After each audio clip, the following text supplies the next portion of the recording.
My name is Makiko Ishihara. Hello class, how was your weekend? Have you tried the tongue twister I gave it to you as homework? Right. She sells seashells by the seashore. Who could say it? Okay, Daniele, say it.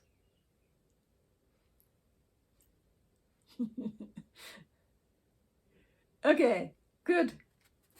Now, Joe, say it a little faster if you can. Very good. Mohammed. Oh, you didn't practice much at home, right? Okay. Now I give you another chance. Practice at home today. Okay, everybody together.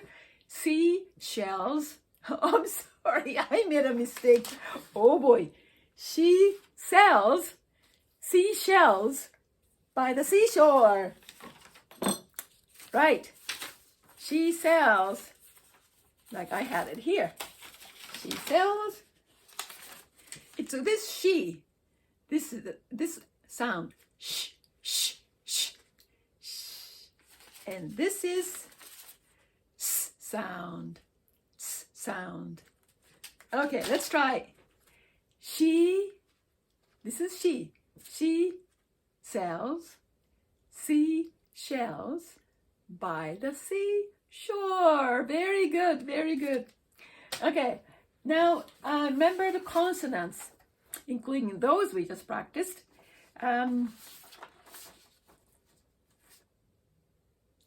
Now, the consonants are very important. Vowels are important, but consonants are equally important because depending on what consonant sound it is, particularly on the verb, the past tense changes.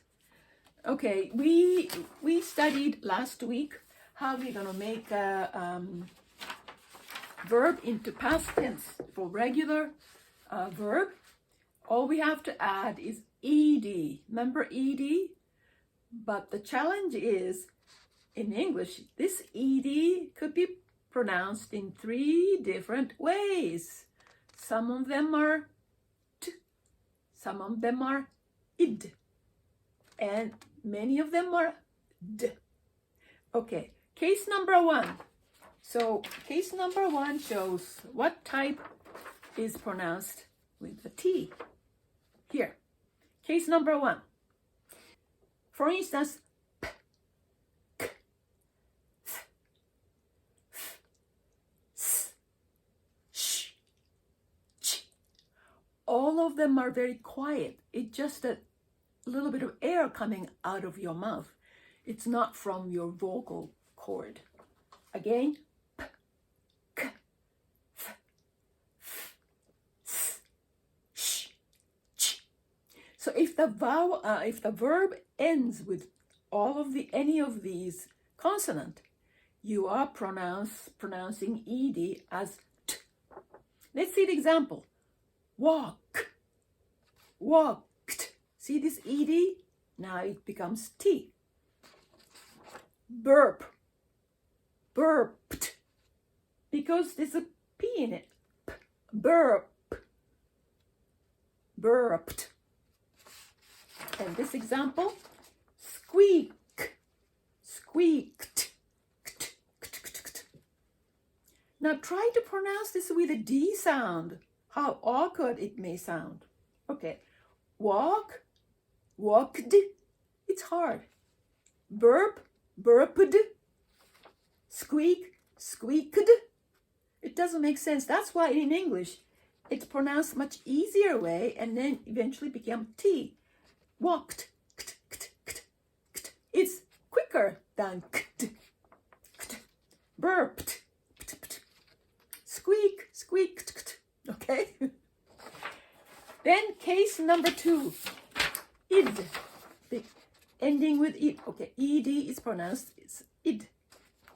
If the consonant ends with a t or a d, just 2, then it becomes id sound.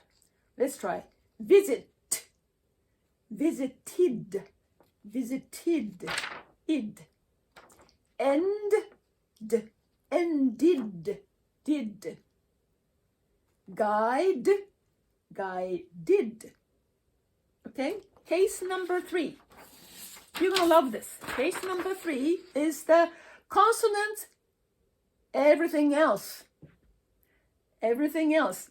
Everything that's that's mentioned in here are special, T sound or id sound, but everything else, for instance, smell, it's L. Sound comes with a vocal cord. You need to L or M or a B or a V. It's not like it's more than air. It's more than air. Okay? So smell becomes smelled. D. Grumble becomes grumbled. Snore, our famous bear snores on. Snore becomes snored.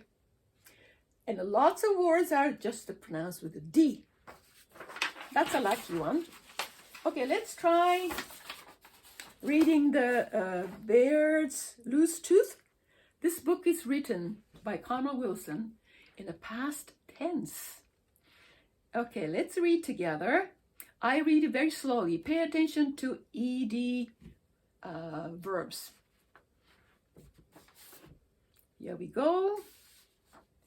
Bear savored everything. He gulped and he gobbled. Then there in his mouth something wiggled and it wobbled. As Bear nibbled food, something moved when he chewed. Wren perched on Bear's lip and he got a good grip on Bear's loose tooth.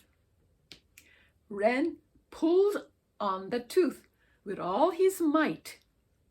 Is it out? Asked Bear. But it stayed stuck tight. And when his tooth fell out, he danced a big dance. Bear looked in the mirror and he laughed at his smile. While he slept and he snored, a fairy fluttered in. Okay, now you have this sheet, this part of the story. I want you to count all the ed verbs and count them all, how many. And I want you to separate how many are pronounced t and how many are pronounced d. I can tell you there's no past verb with id. There's none in this story. So anyway, just to count how many t ending and how many d ending. Okay, go ahead.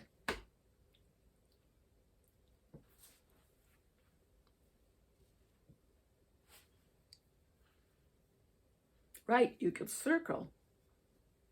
Try to pronounce by yourself and you get the idea.